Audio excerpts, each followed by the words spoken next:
Friends, உங்கள் குழந்தைகள் உங்ககிட்ட ஏதாவது கேட்குறாங்கன்னா தயவு செய்து இல்லைன்னு மட்டும் சொல்லாதீங்க. எல்லோரும் என்ன பண்ணுறீங்கன்னா, இவனுக்கு அருமை தெரியாது, கஷ்டம் தெரியாது அப்படின்னு இல்லைன்னு சொல்கிறது, அதை அப்புறம் 4 நாள் கழித்து வாங்கி தரது. இல்லைன்னா கேட்கும்போது இன்றைக்கி இல்லை அடுத்த வாரங்கிறது, என்கிட்ட பணம் இல்லைங்கிறது. அவன் சும்மா பேனா பென்சில் இது மாதிரி தான் ஏதாவது கேட்பான். இந்த மாதிரி நீங்கள் சின்ன வயதுலையே அவன் மனசில் நஞ்சை விதைச்சிட்டிங்க அப்படின்னா அவன் சோர்வடைஞ்சிருவான். போய் கேட்டாலே நமக்கு கிடைக்காது, இல்லை 4 நாள் கழித்து கிடைக்கும். அப்படி கிடைக்கும்போது அவனுக்கு அந்த பொருள் மேலே அவனுக்கு இன்ட்ரெஸ்ட்டே போயிடும்.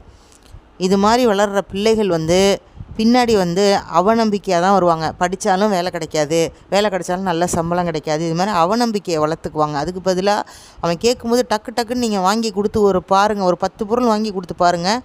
அவனுக்கு என்ன அதை பத்திரமா வச்சுக்க தெரியாதா? அவன் உற்சாகமாயிடுவான். நாளைக்கு நீங்கள் இந்த வேலையை செய்ப்பான்னா அவன் பாட்டுக்கு போய் செய்வான்.